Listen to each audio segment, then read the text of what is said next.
आपल्याला भीती जरी वाटली तरी मरावंच लागेल आणि नाही वाटली तरी मरावं लागेल. आपण माणसं आहोत. किती मोठ्या लोकांना जावं लागतं याची कल्पना करा. आपण त्यांच्या तराजूत बसतो का याच्याकरता मी तुम्हाला एक पुरावा मांडतो.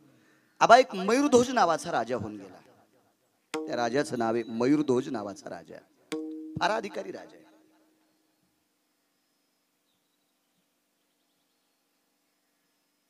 माझे या अभंगावर 800-900 कीर्तन झाले असतील एकाच अभंगावर. हो. मयूरध्वज नावाचा राजा, एवढा विद्वान राजा, एवढा सदाचारी राजा, एवढा सात्विक राजा, एवढा भावनिक राजा. नुसता भावनिक कामाचा नाही बरं, त्याच्याकडे सदाचार असावा, सात्विक असावा, सुशील असावा, क्रियाशील असावा. नुसता भावनिक म्हणजे माणसाचं दुःख पाहिलं की बाबा तुमचं कसं हो, गारानच तुमचा भाग गेला, कसं देऊ करीन. रडू नको ना, तू शेतकऱ्याला सुविधा दे ना. असा नालायक राजा कामाचा नसतो. कसं हो, कसं धकिता ना. आता तू काऊन रडायला? तुला राजा केलं ना मी, तुला काय शासनाचा निधी देता येईल तो शेतकऱ्याला तू रडू नको. रडाव कोणी? क्रियाशील राजाने. वाटेल ते दिल्याच्या नंतरही जर खड्डा बुजत नसल मग त्यानं म्हणायचं काय देव आपल्यावर कोपला हो, काहीच देईन. कसं चलत असेल हो तुमचं? अशा भावनिकायला निब्बर दांड्यानं गुडघ्यापासून कमरापासून मागून आणायला पाहिजे. विठाला विठाला. मयूरध्वज नावाचा राजा क्रियाशील राजा आहे, कर्तव्यनिष्ठ आहे, नष्ट नाही, कर्तव्यनिष्ठ राजा आहे. प्रजा वात्सल्य स्थिती आहे. आई लेकरावर जितकं प्रेम करते तितकं समाजावर प्रेम करणारा राजा. त्या राजाचं नाव आहे मयूरध्वज नावाचा राजा. कीर्ती पसरली.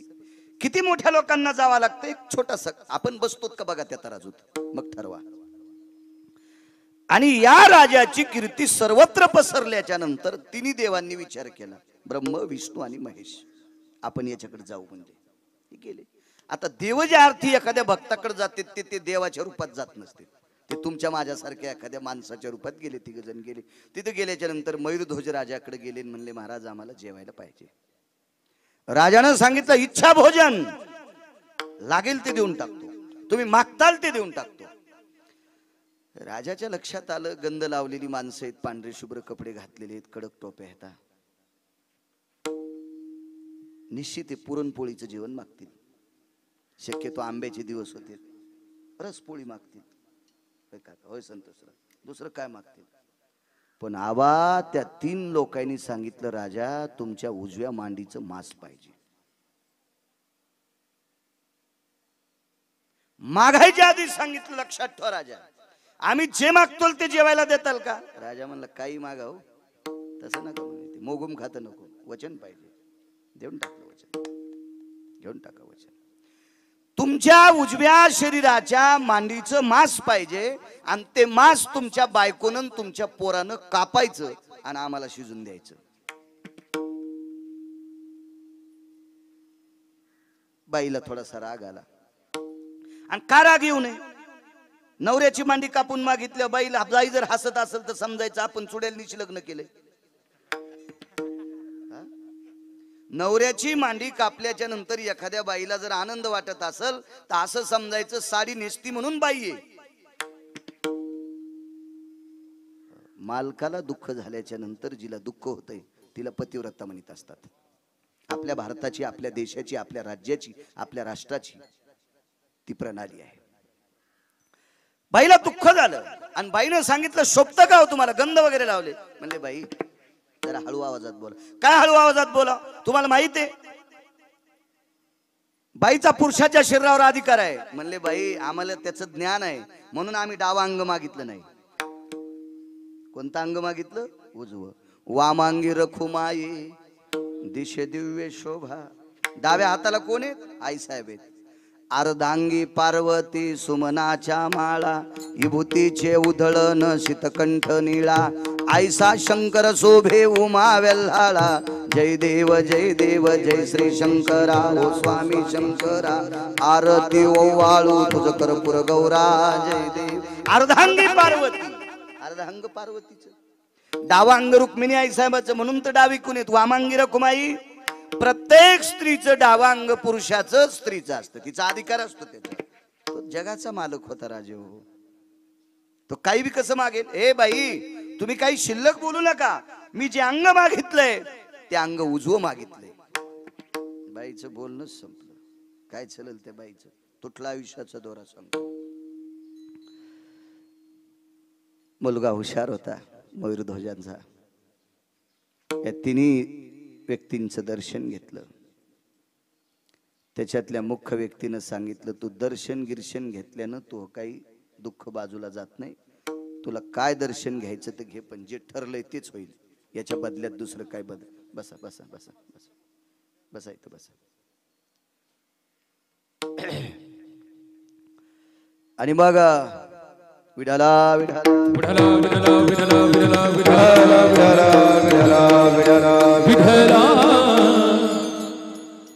तिघांचं दर्शन घेतलं, डोळ्यातून पाणी आलं. का रडतोस? काय नाही म्हणे, एक काम करा, माझ्या बाबाच्या उजव्या मांडीचं उजव्या शरीराचं मांस घेण्यापेक्षा माझं सगळं शरीर शिजून खा, मी देऊन टाकतो माझं शरीर. संकल्प सोडा.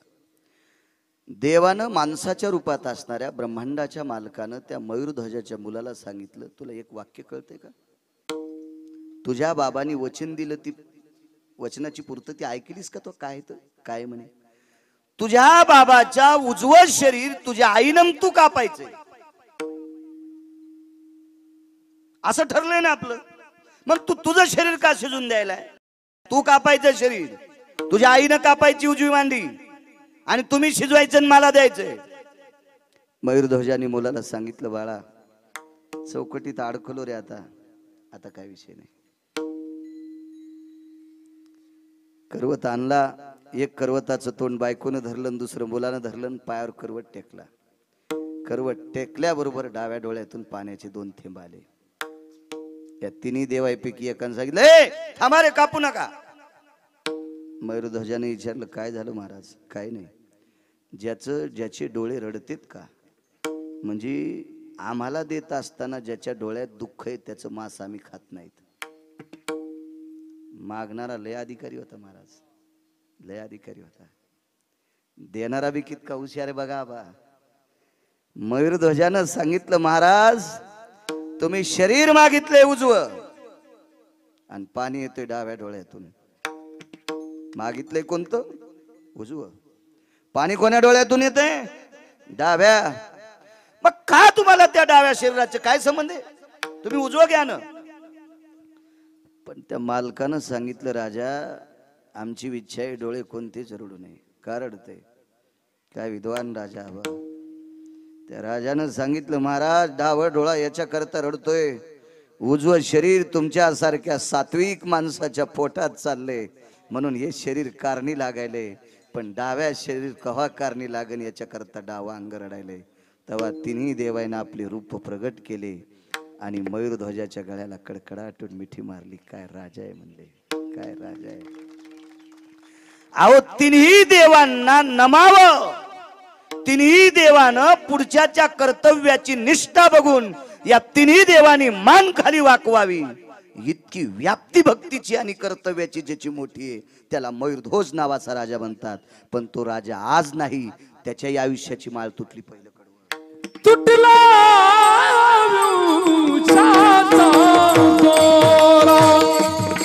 तुटला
ध्वजाच्या कोण्या कर्तव्याच्या अंकात आपण तराजूत बसू शकतो आबा? काहीच नाही.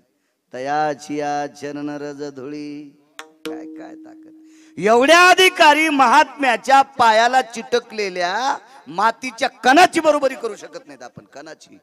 मग या टोकाला गेलेल्या लोकांची जर आयुष्याची माळ तुटत असेल, आपल्याला तर यम घरात तुडू तुडू हानील.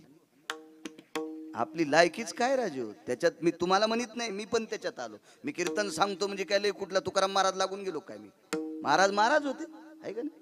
आपण सामान्य माणसं आहेत.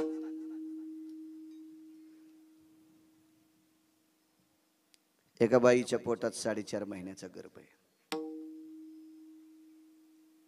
अधिकारी बाई, इतकी सात्विक बाई, इतकी सदाचारी बाई, इतकी पुण्यशील बाई, इतकी पावन बाई. जो स्त्रीत्वाचा स्वाभिमान असतो का, या स्वाभिमानातील एका तिळा इतका सुद्धा अंक जिचा ढळत नाही, अशी स्त्रीत्वाला परिपूर्ण असणारी पावन स्त्री, तिचं नाव होतं उत्तरा. फार फार अधिकारी उत्तरा. कोण उत्तरा?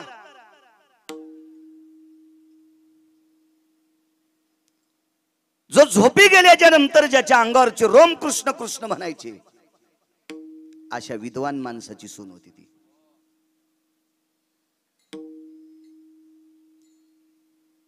ज्याच्या जटा इचरत होती एक व्यक्ती. एका व्यक्तीला तहान लागली आणि ती व्यक्ती पाणी आणण्यासाठी गेली आतमध्ये. तोपर्यंत माझ्या मालकाचं डोकं मांडीवर घेता का असं म्हटल्याबरोबर त्या व्यक्तीने मांडी दिली. त्या व्यक्तीचं नाव होतं आबा उद्धव. फार हुशार उद्धव. 9दा भक्तीपैकी उद्धवाचं नाविन्य आलेलं आहे. त्या उद्धवानं त्या पुरुषाच्या डोक्याला मांडी दिली आणि त्या जटा अशा विचरत होता. तर जटा विचरत असताना त्या घरातून जगताप काका असा मंजूळसा ध्वनी आला, श्री कृष्ण गोविंद हरे मुरारी. हे तुम्हाला कळण्यासाठी हा जप सांगतोय. मुच्यते नति कृष्णानाम द्वापारे च भयंजनो वृष्णिरोर्भवति तायाम मुच्यते कृष्णाति भयो यतः सर्वास्ति देवकी सुतानाम यत् प्रगल्भाति भयो जनः. असं गोड चिंतन त्या डोक्याच्या जटातून येत होतं, केसातून. डोक्याच्या जटा होत्या अर्जुनाला, केस होते त्याच्यातून. आपल्या जटा 350 गंगात भिजल्या तरी भजन म्हणायचे नाही. हो. याच्या पलीकडचं सांगू का? आपल्या डोक्यातला केस जर भाजीत निघला तर पुन्हा भाजी खावा वाटत नाही. इतक्या बेकार आपल्या जटा. हो हो, इतक्या जटा बेकार. त्या जटा कृष्ण कृष्ण म्हणायच्या. आणि असं ज्याचं शरीर आहे तो त्या बाईचा सासरा आहे.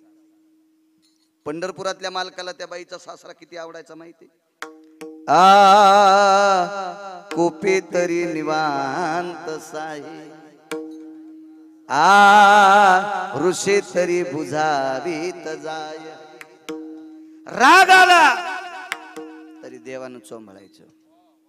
रुसला तो व्यक्ती तरी देवानं मानाखाली हात घालायची.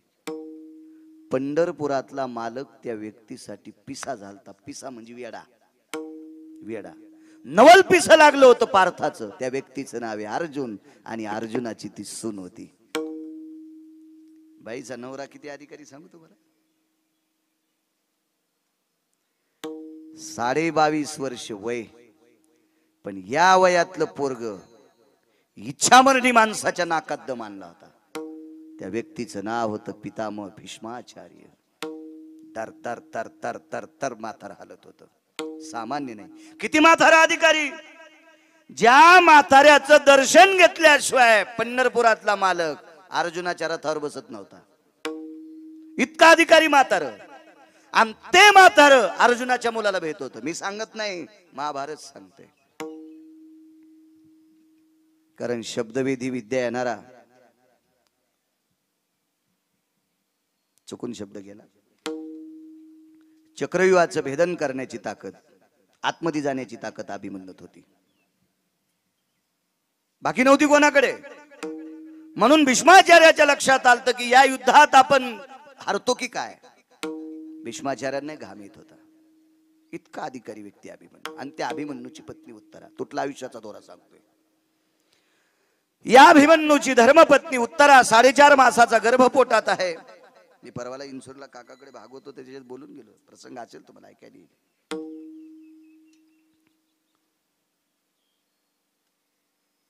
तिच्या अंगावर एका नालायक व्यक्तीने ब्रह्मास्त्र टाकला. बा तसा चिरंजीव आहे. 7 चिरंजीव मारुतीरायाच्या यादीत येतो, पण आचरणात नाही. रांगेत सगळेच असते, बाजारात सगळेच बैल असतात. एका भावाचे असतात का? काही होंडे, काही फाकड्या शिंगाचे, काही खिलार, काही कोकणी, मसडा पण जाफरी, गावरान, सिंगाळू, राजस्थानी, गिरमशी. डोळेच दिसत नाही, बारीक डोळे असतात. प्रत्येकाची किंमत वेगवेगळी आहे ना. रांगेत जरी एका असते तरी पण किंमत वेगवेगळी. हे 7 चिरंजीव आहेत, पण 7 चिरंजीवाचा प्रत्येकाचा सगळ्याचा बॉस माझे मारुतीराय. नाथबाबा म्हणले, तुकोबाराय म्हणले, ज्ञानोबाराय म्हणले, सगळ्या संतांनी वर्णन केले. 1 नंबरचा चिरंजीव. याच्या पलीकडे सांगू का? मारुतीरायानं राम जन्माच्या अगोदर भक्तीचा शोध लावला होता. केली सीता मूळ रामायणा आधी. मग रामायणात नाही तर सीता कुठून? एक जणाला विचारलं, कस काय काय सांगायचं बरं का तुम्हाला? आणि पुढे रामायण होणार आहे असे काही काही लोकांना कळालं बरं का. काही काही म्हणजे तुझा आजा होता का तो नालाय का? का तू साडू होता तो देशी पेणार? कसं काय सांगतो असं? सीता या शब्दाचा अर्थ भक्ती. भक्तीचा शोध जर सर्वात अगोदर कोणी लावला असेल तर शिवशंकरानं. एका जनार्दनी वैष्णव शिरोमणी महादेव. शिरोमणी महादेव, शिरोमणी महादेव, शिरोमणी महादेव, शिरोमणी महादेव.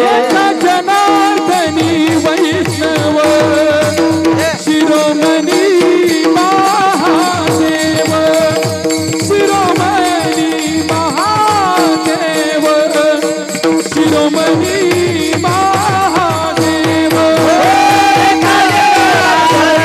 वैष्णव शिरोमणी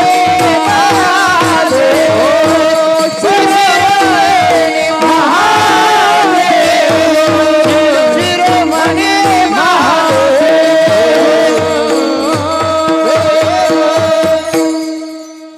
भक्तीचा शोध लावला तो शिवजीने. आणि मारुतीराय कोणाचे अवतार?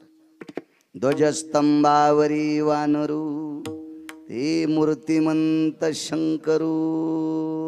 11वे रुद्र मारुतीराय. भक्तीचा शोध एका चिरंजीवाने लावला, ते मारुतीराय.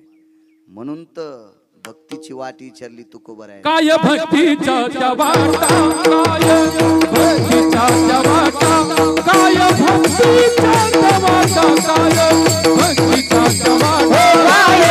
भक्तीचा जवाटा, काय भक्तीचा जवाटा, काय भक्तीचा जवाटा, काय भक्तीचा जवाटा, काय भक्तीचा जवाटा.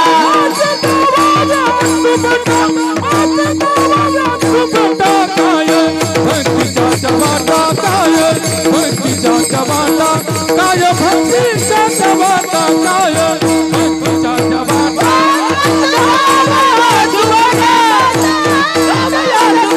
काय भक्तीचा जवाटा, काय भक्तीचा जवाटा, काय भक्तीचा जवाटा, काय भक्तीचा जवाटा.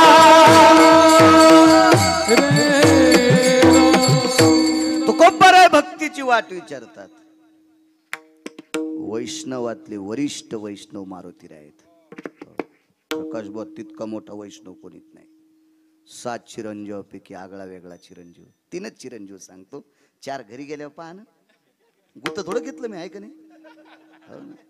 जरी एखाद्याला सांगा वाटेल का हान तू काय आम्हाला म्हणून,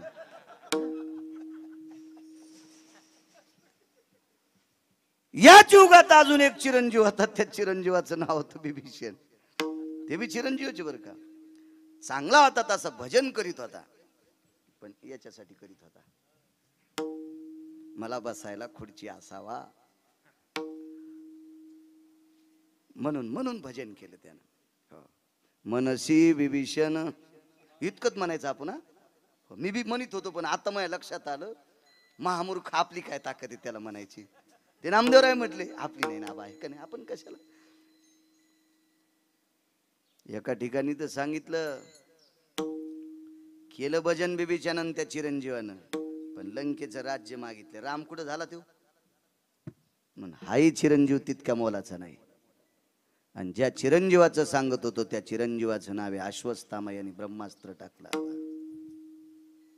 नालायकाचं ऐकून ब्रह्मास्त्र टाकलं, नालायकाच्या संगतीत राहून टाकलं. त्या आंधळ्याच्या पोट्टे संग राहत होतं ते आंधळ माहिती ना तुम्हाला. म्हणजे पाहिलं कुठं तुम्ही, ऐकिलं असं, वाचवायला कुठं तुम्हाला बी टाइम आहे. इतके तुमच्याकडे द्राक्षाचे बागन हेन तेन, तुम्ही कुठं रिकामे. तुमच्या कडक टोप्या पाहिल्याबरोबर तर आम्हाला इळ्याचं ध्यान होतंय. लांबून चलत असतो मी तुमच्या लोकांच्या, लय जवळून नाही, खटकन अंग कापायचं आपलं, आहे का नाही. आमच्यापेक्षा 25-30 वर्ष पुढे आहेत तुम्ही माणसं, तुम्ही कुठं बसताना महाभारत वाचित.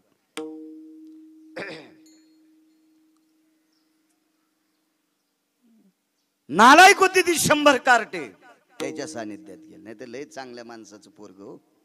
अरे बापरे, त्याच्या वडिलाचा अधिकार सांगू तुम्हाला, जगात दुसरा होता, जगात दुसरा, जगात भारतात नाही, पृथ्वीवर जितके देश आहेत तितक्या देशातला दुसरा व्यक्ती, विद्वान व्यक्ती.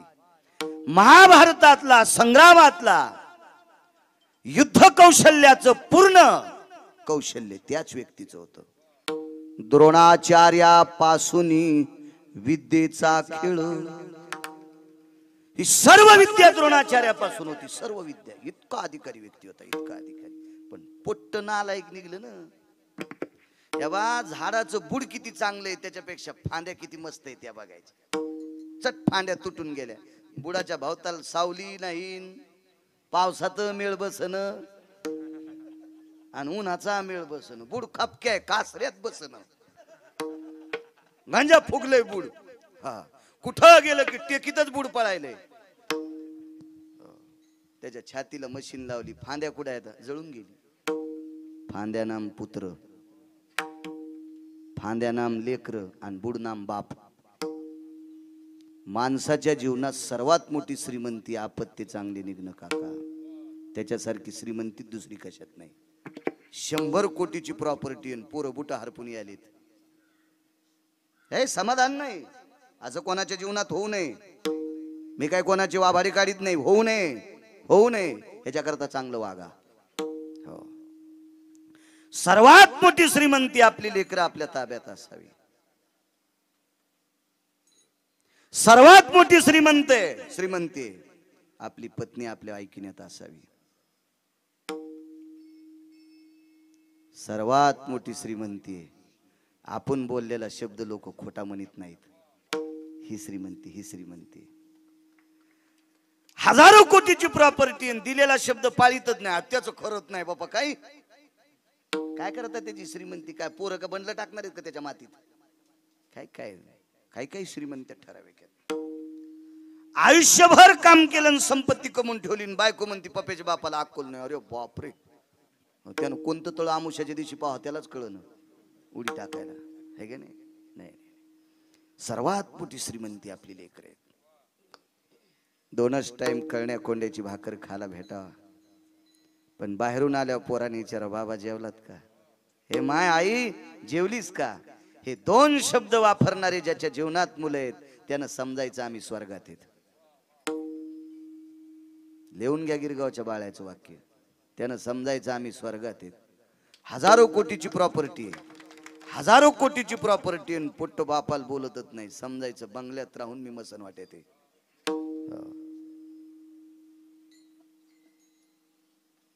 काय वाटत असेल द्रोणाचार्याला? अहो, या द्रोणाचार्यांचा मातीचा पुतळा तयार केला. लाहोर चित्र खाणाऱ्याचं पोरग, लाहोर सशे रानडुकर खाणाऱ्याचं पोरग, आणि जंगलात मातीचा पुतळा तयार केला. जंगलात आणि त्या पुतळ्याकडे बघून साधना केली. जगात तिसरं आलं, जगात तिसरं. जगात जगात तुमच्या तालुक्या जिल्ह्यात याच्यात नाही, भारतात नाही, जगात तिसरं. काय वाटलं असेल द्रोणाचार्याला? माझ्यामुळे अर्जुन धनुर्धारी आहे, माझ्यामुळे एकलव्य जगप्रसिद्ध झाला. जिथं ज्ञानोबारायने त्याची दखल घेतली. श्री गुरुचेनी नावे माती डोंगरी, जया पाशी होती तेने कुळी त्रिजगती एकवद केली. त्या कुळाचं मोठेपण वाढलं. प्रकाश बुवा ज्ञानोबाराय दखल घेतात. हा काय सामान्य ताकद आहे का काय? मग एवढी मोठी अधिकार शक्ती असताना माझाच मुलगा कसा हलकट, हे द्रोणाचार्यांना दुःख होतं. असं जाऊ दे, अस्त्र टाकलं. मला तुटला आयुष्याचा दोरा सांगायचा का बाईच्या अंगावर त्या अस्त्राचा प्रयोग केला. बाई हुशार होती. कशी हुशार सांगू तुम्हाला? आलेल्या सुनानं ज्येष्ठांना विचारावं.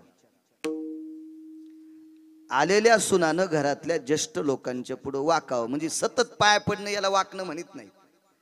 त्यांचा सल्ला घेतल्याशिवाय काहीच न करणे याचा अर्थ आहे वाकणे. बरीच लोक गर्दीत पाया पडून खिसा आणतात.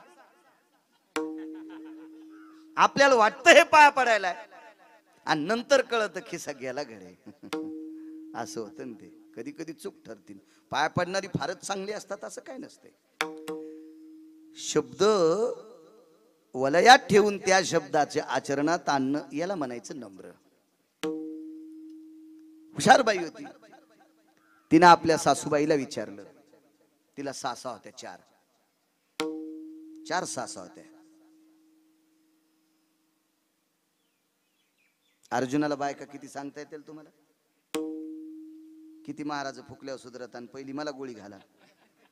दम नाही ना कीर्तनायला, भागवतायला दम नाही, रामायणाला दम नाही, कीर्तनाला दम नाही, प्रवचनाला दम नाही.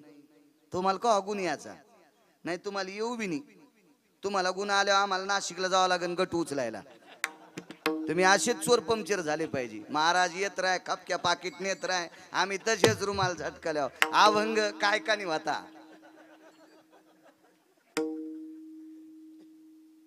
लक्षात ठेवलं पाहिजे राजू.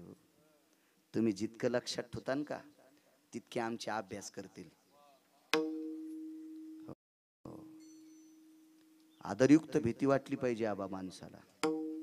तेव्हा पुढं असे चिकित्सक लोक असले पाहिजे, असे चिकित्सक असले पाहिजे की बाळ्यानं पुन्हा पुन्हा अभ्यास करून अभंग एकच घेऊ द्या पण चिंतन बदलू द्या. असा अभ्यास करायला पाहिजे.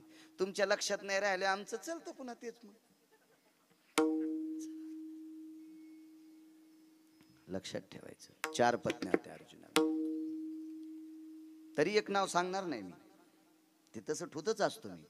माणसं कामाला लागाव. हो हो. आमची इथे एक माणूस होता, सगळे पैसे कहत देत नव्हता. त्याला माहित होतं सगळे दिले की उद्या कामाला येत नाही. ते रोजदारीतले 100-200 ठवाचाच. ते त्याला पक्क लक्षात होत. म्हणलं का कस काय देत नाही? तुझ्या ध्यानात नाही बाळ्या, हे पुन्हा उद्या येत नाही ना. त्याला माहिती आहे दुसरीकडे गेल्यावर हे देत नाही. तसं ते तितकं ठोत असतो मी. मग काय तसं काही विषय नाही, पण तुम्ही काहीतरी वाचावं ना याच्याकरता ठोत असतो. उलपी नावाची पत्नी होती अर्जुनाला. उलपी. आणि 2 तर माहितच आहेत तुम्हाला, सुभद्रा आणि द्रौपदी. एकीचं नाव उलपी. उलपी. चौथी कोणती होती बघा घरी गेल्यावर. भीमाला किती होत्या त्या पा. भीमाच्या 2 सांगू का तुम्हाला? हिडिंबा 1 आणि द्रौपदी 1. बाकीच्या बघू घरी गेल्यावर. विठाला विठाला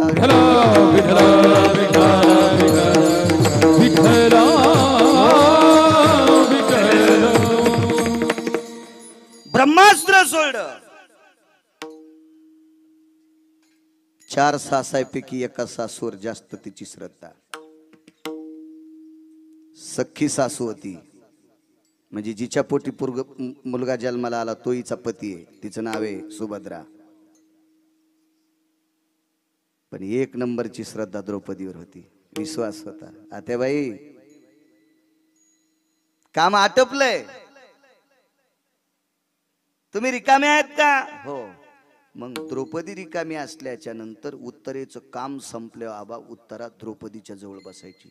आणि द्रौपदी पशी बसल्यावर द्रौपदी थोडीच म्हणत होती, आणबर तांबाखू, लावबर चुना, घेवर इकडं ते आडकिता, कापबर सुपारी, आणबर 2-4 पानं, तळबर 400 भजे.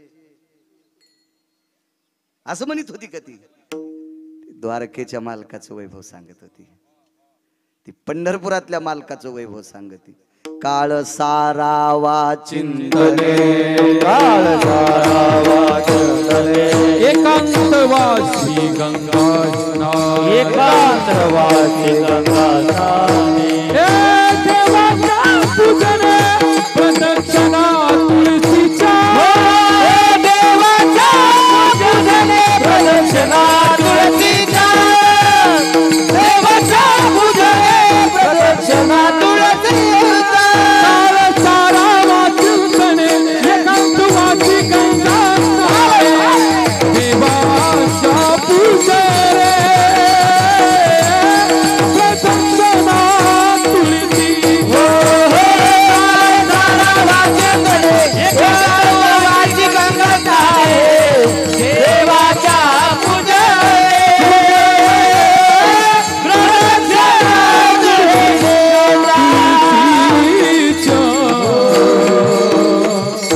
ज्या वेळेला माणसानं वेळ भेटन का तो वेळ चिंतनात सारायचा. बाबा काम बंद करून भजन करू नका बरं का.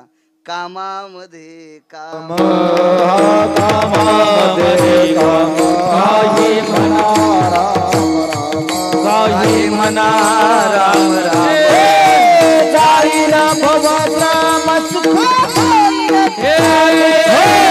जाईल भवश्रम सुख होईल दुःखाचे, जाईल भवश्रम सुख होईल दुःखाचे,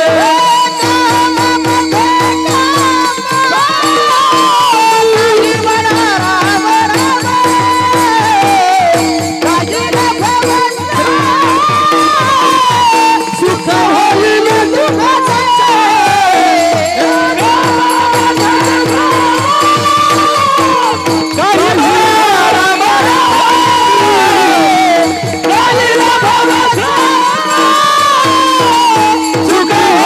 दुःखाचे,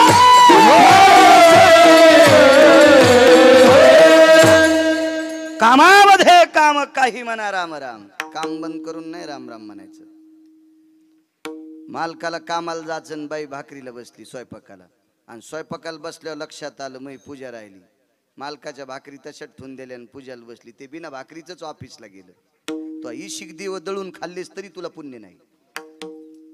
तुला सर्वात मोठं पुण्य मालकाला डब्बा करून देणं. हो. काम सोडून दिलं आणि इकडे इडे घालायली.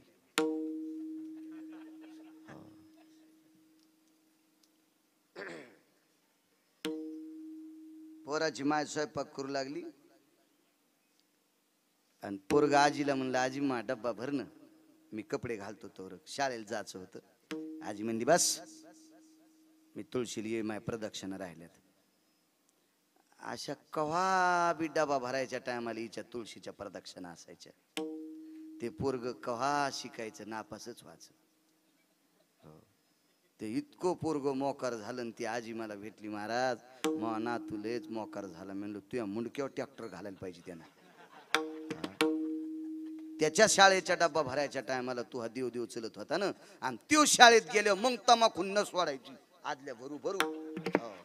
मग चालायचा हिचा कार्यक्रम, मिसरीन गिसरीन. वा मुख्यमंत्रीची चुलती कुठली. काम करायचं. शेतकऱ्याचा सर्वात मोठा देव आहे शेतीची निष्ठा ठेवणं. तुम्ही समजायचं नाही. आम्हाला जर आता पाणी सुटलं असेल आणि बागाला पाणी द्यायचं असेल, छाटणी काय तुमच्याकडे पिकं असतील कांदे वगैरे, ते सोडून तुम्ही आमच्या पुढे बसायचं नाही. शेतीवर प्रेम करणं हेच तुमची वारी आहे. तुम्ही शेतीतून उत्पन्न माल काढणं हेच तुमचं कीर्तन आहे. कारण तुम्ही शेतकऱ्यानं जर माल काढला तर जगातली लोक खातील. कलेक्टर लय पुस्तकं शिकून कलेक्टर झाला असतो, त्याला पेर बर म्हण गहू. हा सगळ्या भोकडातून पाणी निघन त्याच्या.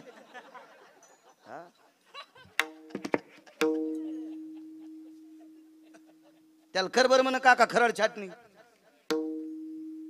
अहो घामाल सुधारायचं नाही, कुठून निघावा. कर बर म्हण त्याला गोड छाटणी. आमच्याकडे तर नाहीत द्राक्ष, पण इकडे काकाकडे येत असतो, माहित झाले मला जरा जरा. आमच्याकडचं तर कवात नाही. काप बर म्हण कळड.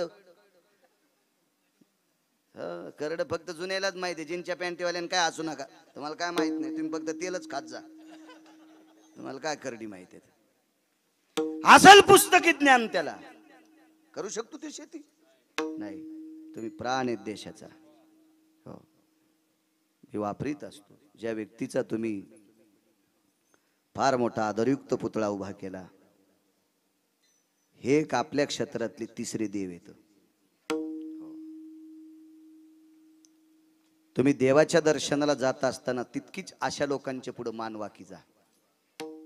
हे देशाचे सेवक येतं, हे संतांच्या यादीत येतं, यांच्यामुळे आपण आनंदानं झोपतो. लक्षात ठेवत जा. कोणाला वाटत असेल मया देखताच पोरग होतं, असं नको समजू म्हाताड्या. शब्द माझे जरा कडक आहेत. तुम्हाला आणायचं तर आणजा, नाही तर नका आणू जाऊ. तुम्हाला 30 गाव पठ्ठ्याल 36 गाव. मी काही माग लागे बी नाही कोणाच्या, अद्याप नाही. एखादं म्हणत असेल का कडक बोलू तर महाराज नको बोलू. तू कोण आमचं धकिनार आहेस? आमचा धकिनारा पंढरपुरात बसलाय. तू ह्याच बायकोचं धक्यो. तिला सक्रातीला लुगडे का पाय, तिचं पाय, आमचं नको पाहू. कोणीकडे फाटलंय तर विठाला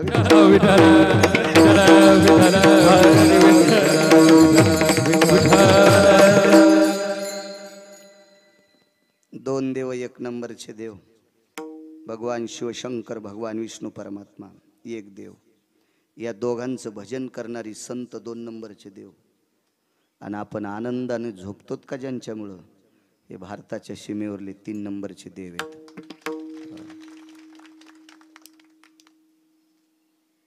देशातलं सर्वोच्च पद असतं ना, सर्वोच्च पद देशातलं, तो सुद्धा जवानासाठी वाकून आदरांजली देत असतो. वाकून वाकून वाकून. तो 25 वर्षाचा जवान असेल आणि देशातलं सर्वोच्च पद 70-80 वर्षाचा व्यक्ती असेल तर त्याला सुद्धा मुजरा करावा लागतो जवानासाठी.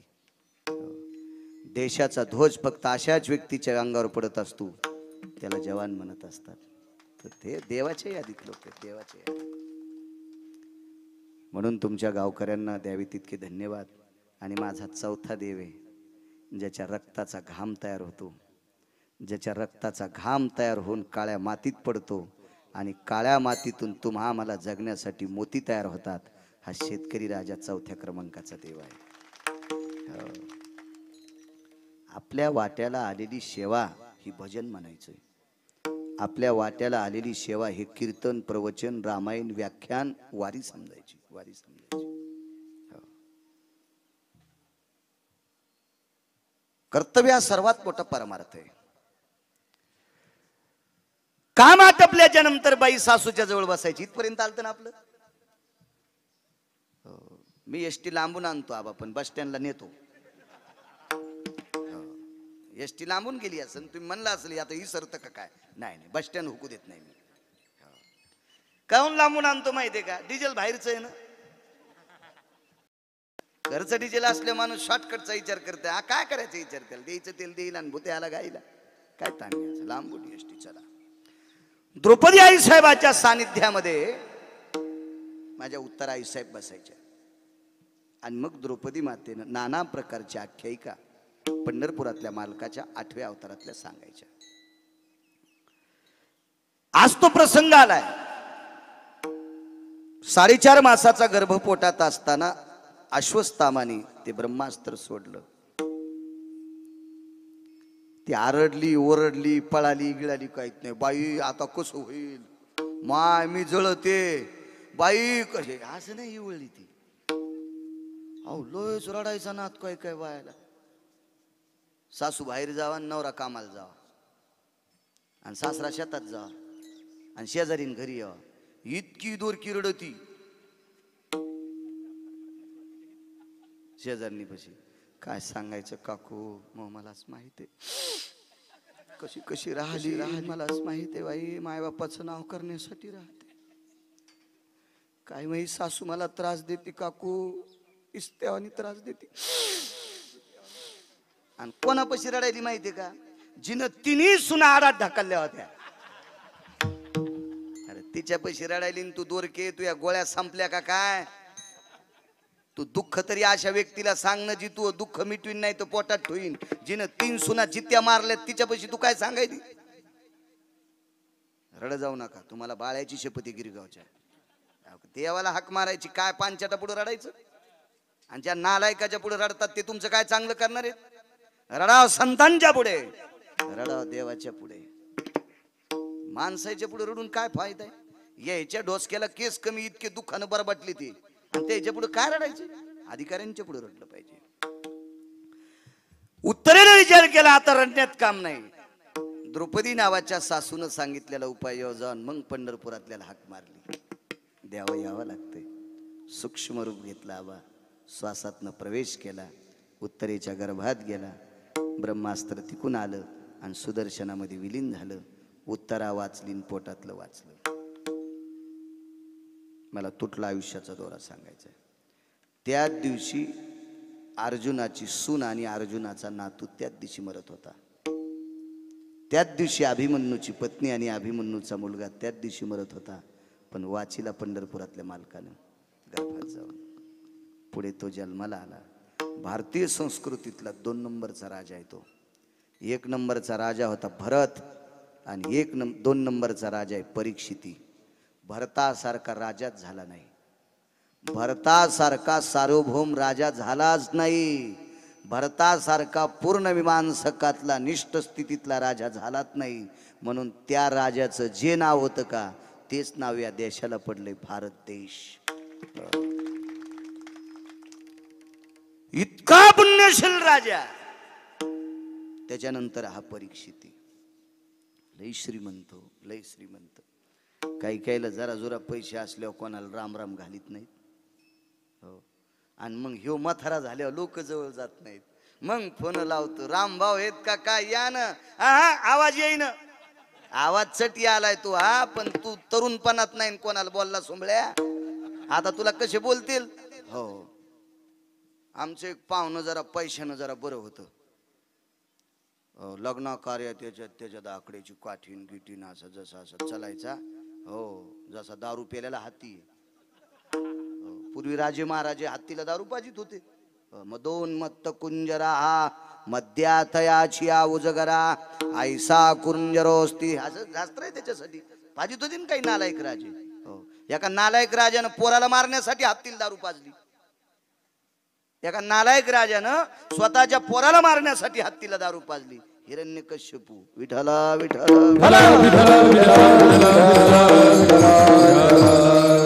यायची टोपीच्या आतून केस उभे राहते. असं काय ऐकलं की कोणता नालायक असेल बाबा. आता चलत होता वजनात आणि मागच्या 2 महिन्यापूर्वी जरा आजारी पडले. मला म्हणलं बाळू महाराज पाहुण्या रावण्याकडे लक्ष द्यायचं. मी म्हणलं तुम्ही आमचे पाहुणे आहेत का काय? नाही बाबा पाहुणाची तुमचा. आणि मी म्हणलं गरीबाला पाहुणे म्हणतात का तुम्ही?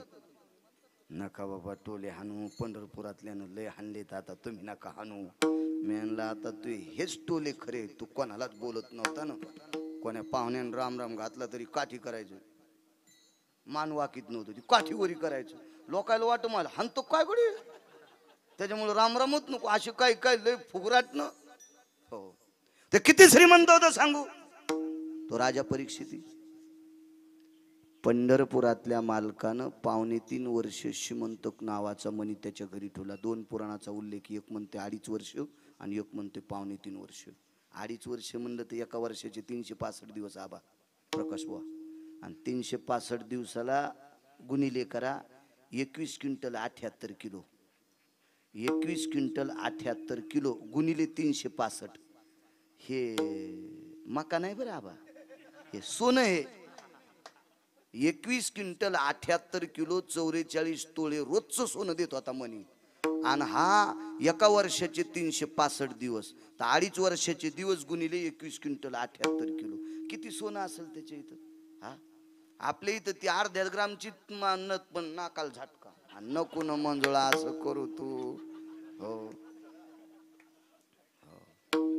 लग्नात वरून टाकली आणि लग्नात फिरू लागली. संध्याकाळचं लग्न चोट्ट्यानं फ्यूज काढून घेतलं. साऱ्या मंगल कार्यालयात अंधार. सट नेली मंजुळीवर बाडू, काहीच नाही ठेवलं तिच्या. मग म्हणली माय कुठं गेली. म्हणलं कुठं नाही गेली, पाहुण्यांनी नेली ती. आता ताण नको घेऊ. आपल्या भागवतात बी असं झालं नाही का, दुपारा दुपारा काल्याच्या कीर्तनात 50,000ची पोत. हो.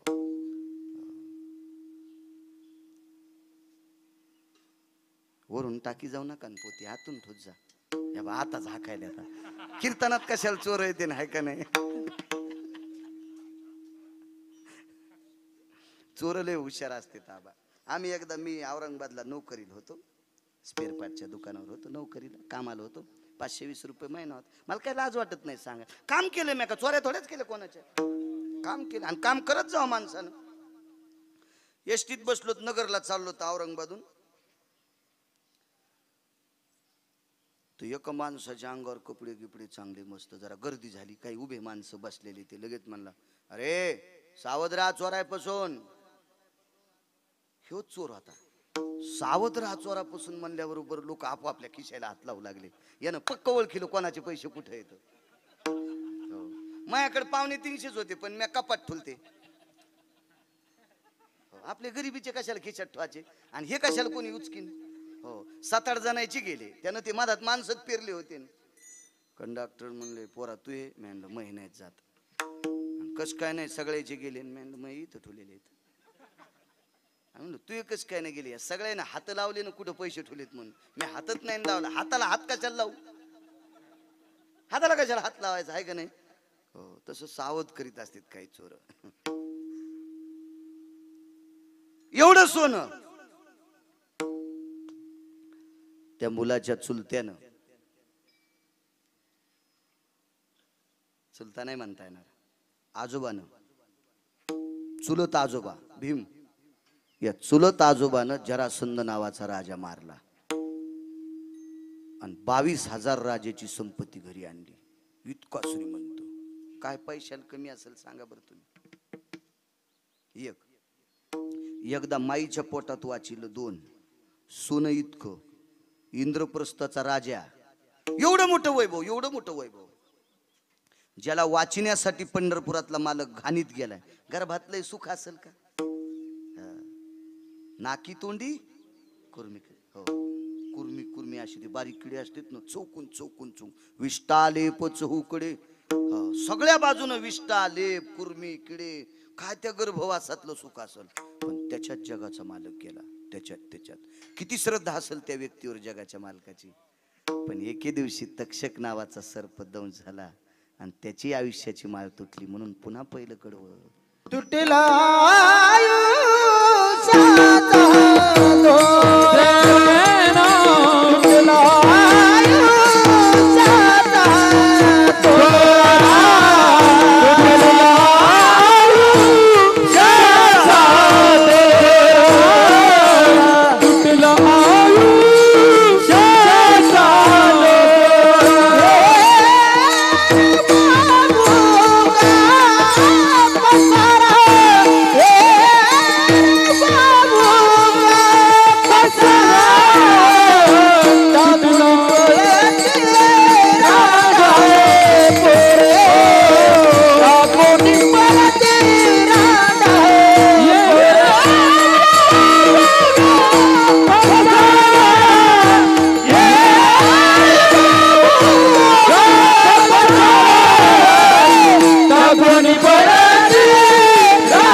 लोकांच्या आयुष्याची माळ तुटते. आपली काय कथा आहे राजू. ऐकायचं कशा करता माहितीये का. दुःख विसरण्यासाठी. तुम्ही म्हणता असाल गिरगावकर इतकं टेकीत बोलत आहे, इतकं वजनात सांगत आहे, याचं काय तुमचा काय माझा बांधाला बांध नाही. मला काय म्हणून तुम्हाला टेकीत बोलायचं. मला याच्याकरता बोलायचं माणसानं नम्र व्हा. माणसाकडे लवचिकता असू द्या, माणसाकडे सदाचार असू द्या, माणसाकडे सात्विकता असू द्या. एवढी सात्विक सदाचारी लोक जर त्यांच्या आयुष्याची माळ तुटत असेल तर आपल्याला अभिमानाचा डोंगर कशाला घ्यायचा आहे. चुकाची गोष्ट आहे. फार चुकी, फार चुकी, फार. जोपर्यंत माणसाकडे नम्रता येत नाही ना तोपर्यंत देवाला आकळता येत नाही. नम्र झाला होता, नम्र झाला होता, नम्र झाला होता, नम्र झाला होता.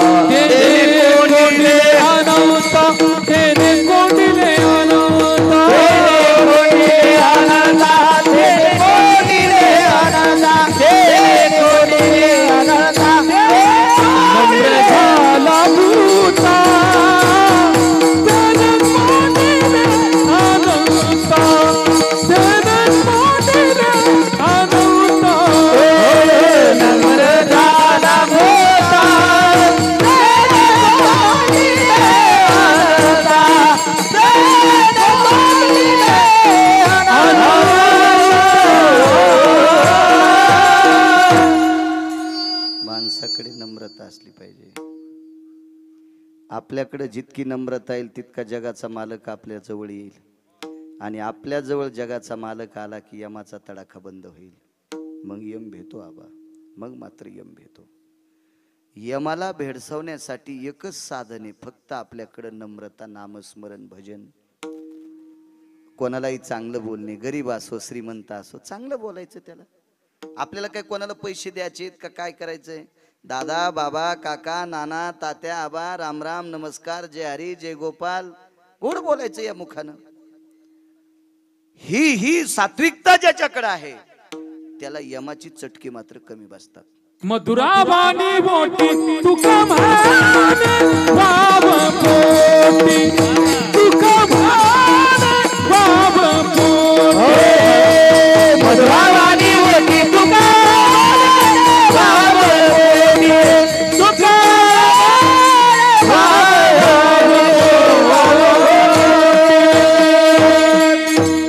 वा, एक पुरावा सांगतो आबा, आपल्या वेळेत बोलू आपण.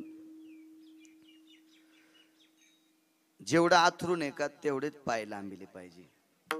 खाली चिखले, चटई टाकली, आपल्या चटईवर पाय ठेवायचे म्हणजे भरणार नाहीत. ह्या पांघरून दिले खाली, भरके पाय पुन्हा चटईवर, पुन्हा धोतर भरलं नाही का नाही. आपल्या 2 तास आपल्याला चटई दिली तितक्यात खेळायचं, कशाला लय मोठा आगावपणा करायचा. बैल चांगले चालले, हाणलं दुसऱ्याच्याच रानात आहोत, हो ना. आणि ह्या